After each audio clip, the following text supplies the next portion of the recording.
Wes Durham is the voice of the Atlantic Coast Conference, the reason the league turns a profit, and he joins us on the Adam Gold Show. My gosh, where do you want to start? I'm live in the streets of Louisville. How's that? All right, so you were there last night. Yep, and I've got the women's game this afternoon at 5 o'clock on ESPN2, so I get both sides of the challenge. I like our chance on the women's side a little better than the men. Let's just start with basketball real quick. Okay. The SEC is really good. I'm not going to lie. I think it's better than the Big 12 was last year. Right. So I'm not in any way throwing shade. Like, I think the SEC is excellent. Probably the best league right now in college basketball, certainly for this season. But these 3 games tonight that we've got in this area code, I mean, I don't know. I mean, certainly 2 of them are going to shape narratives. You know, whether because North Carolina hadn't beaten anybody good. I mean, I think Dayton's good, but they haven't beaten anybody good yet.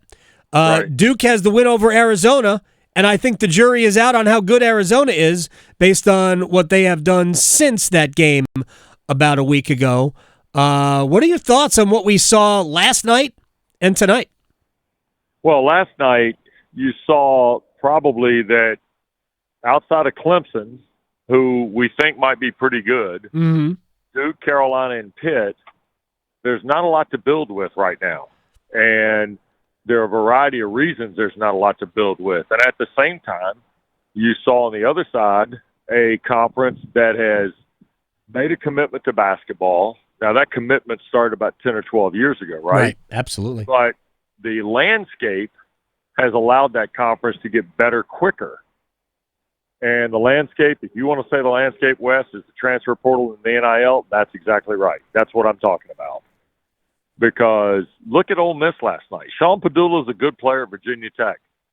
You know, he gets a little bit more money in his pocket, and he goes with a bunch of other guys. They have one guy, Matthew Morrell, who's been a 4-year player there, right? And they've added around him from guys from St. Peter's, from Belmont, you know, Padula from Virginia Tech. Yep. I mean, that's the way college basketball is going right now, Adam. And it's a combination of the NIL, it's a combination of the portal, and quite frankly, I don't see it changing anytime soon. You add that with, let's be honest, the Hall of Famers have walked out the door except Leonard Hamilton and Jim Larinaga. They're all gone now, right? And it takes a while to recover from something like that. And, you know, in the last 5 years, the ACC probably didn't see this coming as directly as it is coming now, but now it's much more pronounced, and I think it's, quite frankly, it's going to fall on the 18 schools. It's going to fall on the league to figure out a way to get basketball back. And I'm not trying to be crass or, you know, naive about this. I'm trying to be as honest as I can. I think the sport itself is in a little bit of transition on the whole, not just in the ACC. And I think we got to find out what the path back is to success for the ACC, where, you know, it's not going to end up being 14-2 every year, which it could be by the time we're done tonight. Yeah, I mean, I believe, let's see, Alabama is a very slight underdog at North Carolina. Texas is a favorite. I'm a little surprised based on having seen Auburn and having watched Duke. I'm a little surprised that Duke is, I mean, not a big favorite, but, you know, a decent favorite at home. I think Auburn is a bunch of grown men, and Duke will struggle with grown men. They struggled with the grown men of Kansas. They struggled with the grown men of Kentucky. So I don't have very high expectations for wins that I'm going to watch tonight, but I'm really looking for growth because the college basketball season allows that. What do you think has gotten in the way of Carolina, especially in Maui? Well, I think Carolina ran into a team that's got a little bit of an edge about them in Michigan State in the overtime game, right? I thought against Auburn, they just didn't. Auburn was the tougher team, the bigger team, and Auburn exposed everything Carolina doesn't have this year. And Janai Broome is an outside-inside guy.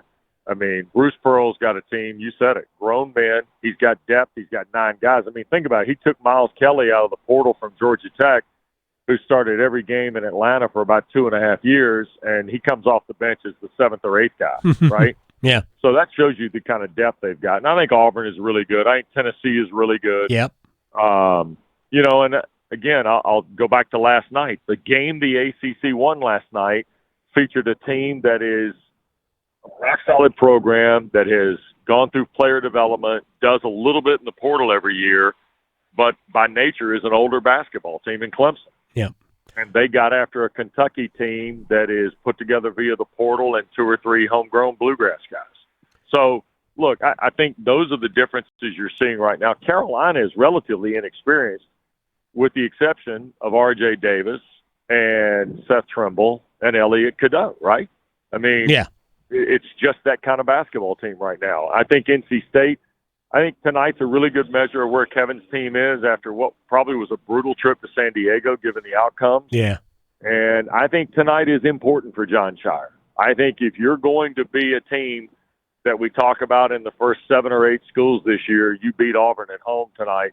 Because I guarantee you, Auburn ain't seen no damn environment like that place. I mean, they've been to Kentucky. It's a whole different deal. They're going to go in there today for shoot-around. They're going to go, man, this is smaller than it looks on TV. And then the next thing you know, some kid's going to lean over the rail when they're out warming up, and they're going to think, oh, we see this at Kentucky. When the game starts, you don't see it. And I've really been impressed, even in the games they've lost. I mean, and let's be honest, the games Duke's lost have come down to details, right? Yeah.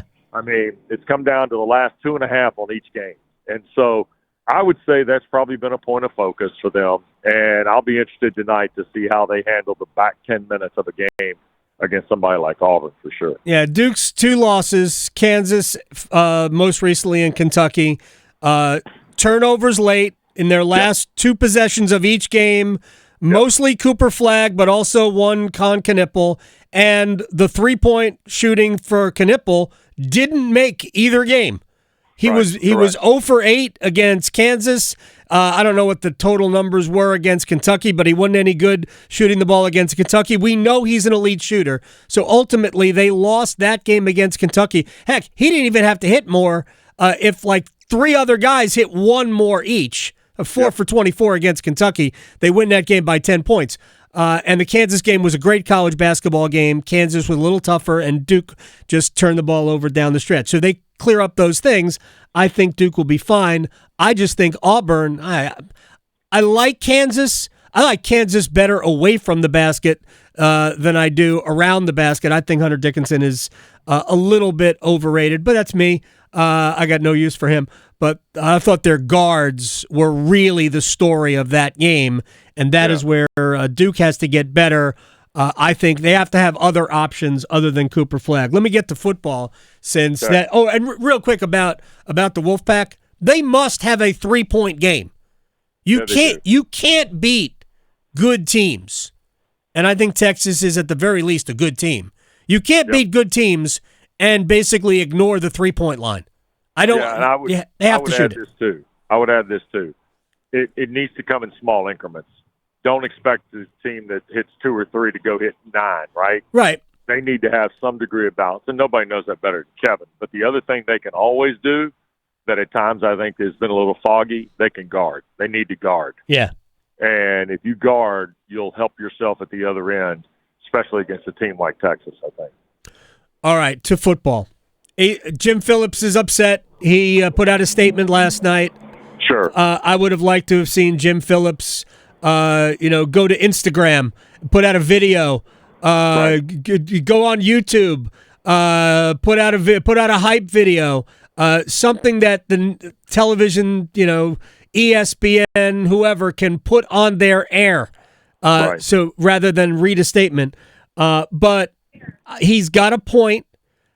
But I don't think the argument should be ACC versus SEC. Why is the Big Ten and their lack of quality wins, why isn't that being discussed at all? Well, I think Indiana's been given 2 benefits of the doubt, okay? Look, Kurt Cignetti used to coach Mighty Elon. He's a good football coach. Yeah. He's got a good team. He played a softer schedule than church music, man. Mm-hmm. Okay? I mean, it's just what it is. He played 1 game and lost. Right. And then he hung 60-something on Purdue the other day just for an exclamation. I think Indiana's had a really good year. It's been fun to watch. It's been a great storyline. But Miami's better than Indiana. Yes. Okay? I think so. I mean, yeah, this has gotten down. The thing I'm most disappointed about, and I'm not going to use the word integrity, others are, is I'm really disappointed that the committee invited the 3-loss argument into this, because you only bring more to the table when you bring 3 losses into play. And look, Miami does not have the wins against the top 25 that Alabama does. But you know what else Miami doesn't have? They don't have 3 touchdown losses at a team you were favored to beat by 24 points on the road in November. Right. Miami has 2 losses by 9 points to teams that have won a combined 16 games. Okay? And I just have a real definitive problem with telling me that, a loss to Tennessee, a loss to Oklahoma, and I'm drawing a blank. Oh, Vanderbilt. Vanderbilt, yeah. Right. I mean, the Alabama-Miami thing probably bothers me more than it should, because I thought this committee might try and create the balance here. But if you're telling me you need Alabama so bad in the tournament because of all the reasons you may need Alabama in the tournament, then we got to go back and look at the tournament. Because, and let me give you the ACC version of this. Sure. This is like somebody Duke Carolina losing 12 or 14 regular season games and getting in the NCAA tournament. That's what this is last night. And a team that went 28-6 being left out, in my opinion. That's what the basketball equivalent of this is to what happened last night. Yeah, and the thing about I understand your point about Alabama and 3 losses, and they did invite this this argument, but it's funny to me. Heather Dinich on ESPN, who actually at one time was an ACC reporter, talking Baltimore Sun. Right, absolutely, talking about the the committee valuing quality wins, and they do. By putting Alabama in, they clearly do value quality wins. But they also were valuing quality losses 2 weeks ago. Right, no, 100%. But they're not doing that. They're only doing that halfway. They're doing that to make it easier for the SEC. I think they were paving the way for Georgia. This whole thing started with, oh my gosh, Georgia might lose to Georgia Tech. Yeah. They should have gone. Brent Key should have gone for 2 in the first overtime. I said it then at the time. Don't wait. You're going to have to get 2 points anyway. You're going to have to get a 2-point conversion to win this game anyway. You might as well do it now. End it. We don't need to go 9 overtimes. And all it did was allow Kirby Smart to call 7 timeouts.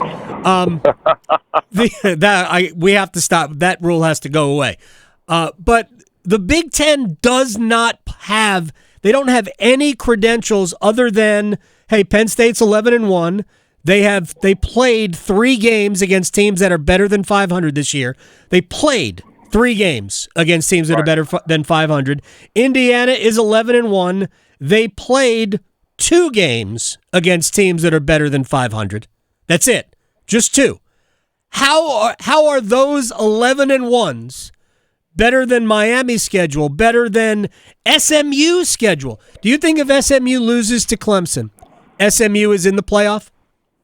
I'd like to think so. If it's a close game, I'm hoping that SMU is still in, because I think they're the best team in the ACC. They've been the best team regardless of who they played all year. But I can't I will tell you this, Adam. The last 2 years now, and last night being the capper for this, I don't know that I have a lot of confidence with the College Football Playoff Committee anymore. I don't either.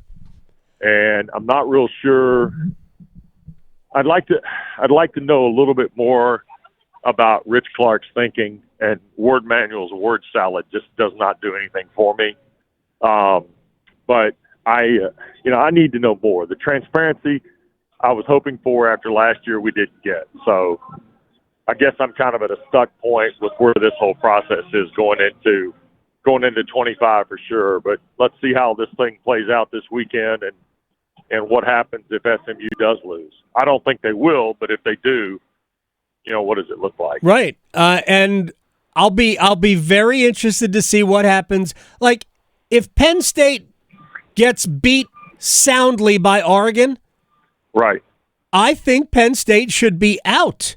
And there's no chance of that happening because they're third in the playoff ranking. It is amazing to me that we have given the Nittany Lions a pass. Yeah. Well, and what happens if they get beat really bad? Right. We'll see. Maybe they won't host a game. Yeah. Maybe. But they're in. There's true. no question that they're in, and Indiana is in as well. And frankly, I could talk about this till I'm blue in the face. West Durham in Louisville, man on the scene. I appreciate your time at West Durham on Twitter, voice of the Atlantic Coast Conference, the reason the league makes money. I appreciate it, man. Take care, bud. Have a good game, and I'll talk to you later. Thanks. Peace. You bet.